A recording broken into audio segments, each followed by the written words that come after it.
नमस्कार दोस्तों, मेरा नाम है राज के वर्मा और आप देख रहे हैं रिपोर्टर जी। अगर आपने अभी तक रिपोर्टर जी चैनल को सब्सक्राइब नहीं किया है तो आपसे रिक्वेस्ट है कि चैनल को सब्सक्राइब जरूर करें। लाइक और कमेंट्स करना तो बिल्कुल ना भूलें। हरियाणा के विधानसभा चुनाव के नतीजों ने सभी को चौंका दिया। कांग्रेस को उम्मीद थी कि इस बार वो हरियाणा की सत्ता पर वापसी करेगी, लेकिन ऐसा हुआ नहीं और बीजेपी ने इतिहास रचते हुए तीसरी बार हरियाणा में सरकार बनाने की तरफ तेजी से कदम बढ़ा दिए और 17 अक्टूबर को नायब सिंह सैनी अपने नए मंत्रिमंडल के साथ शपथ लेने जा रहे हैं। लेकिन इस सब के बीच तमाम उन विधायकों की अब ये कोशिशें हैं कि किसी तरह से नायब सिंह सैनी के मंत्रिमंडल में उन्हें जगह मिल जाए और इस सब में राव इंद्रजीत सिंह अपनी बेटी आरती राव के लिए भी लगातार फील्डिंग कर रहे हैं और अब देखना यह होगा कि राव इंद्रजीत कितना कामयाब रहते हैं। इससे पहले 2014, 2019 और अब 2024 यानी कि 2 बार लगातार आरती राव के लिए बीजेपी से वो टिकट की मांग करते आ रहे थे, लेकिन बीजेपी ने उन्हें टिकट नहीं दी। लेकिन 2024 में राव इंद्रजीत सिंह की चली और उनकी बेटी आरती राव को अटेली से बीजेपी ने अपना उम्मीदवार बनाया। लेकिन अब सबसे बड़ा सवाल यह है कि क्या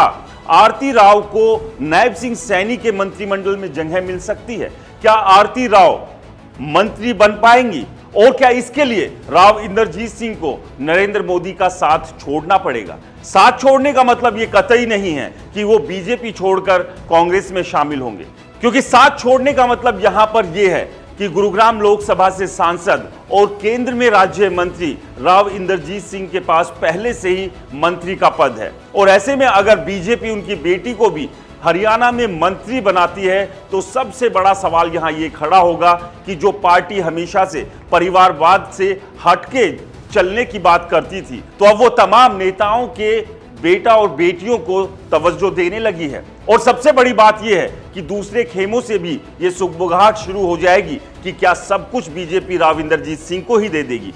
क्योंकि अगर बात करें 2024 के विधानसभा चुनाव में राव इंद्रजीत सिंह ने अपने 8 करीबियों के लिए टिकट मांगी थी और सभी के सभी 8 को बीजेपी ने टिकट भी दे दी थी। लेकिन क्या बीजेपी राव इंद्रजीत सिंह की इस बात को मानेगी कि उनकी बेटी को भी मंत्री बना दिया जाए?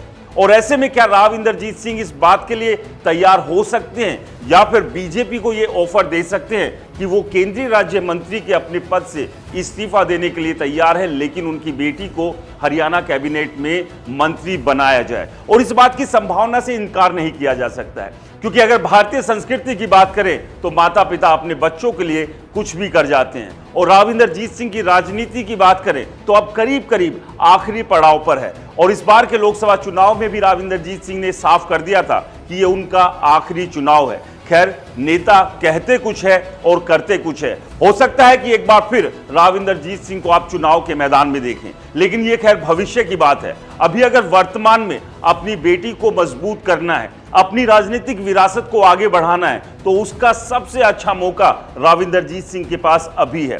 और ऐसे में अगर वो अपनी बेटी को जहां विधायक बनाने में कामयाब रहे, अब ऐसे में मंत्री भी अगर बना देते हैं तो आप समझिए कि ये जो विरासत है वो आगे तेजी से चलना शुरू कर जाएगी। लेकिन अगर ऐसा इस बार नहीं होता है तो भविष्य में क्या होगा, ये तो भविष्य के गर्त में ही छुपा हुआ है और इसी की कोशिश है अब राव इंद्रजीत सिंह लगातार कर रहे हैं। और जो लगातार चर्चाएं और कयास भी लगाए जा रहे हैं कि बीजेपी इस बात पर अड़ेगी कि आपके पास पहले से ही केंद्रीय राज्य मंत्री का पद है, ऐसे में पहले आपकी बेटी को टिकट दिया और अब मंत्री भी अगर बना देते हैं तो सवाल पार्टी के ऊपर खड़ा होगा। तो ऐसे में राव इंद्रजीत सिंह अपने मंत्री पद से इस्तीफा दे सकते हैं, यानी कि अपने मंत्री पद की कुर्बानी अपनी बेटी के लिए वो दे सकते हैं।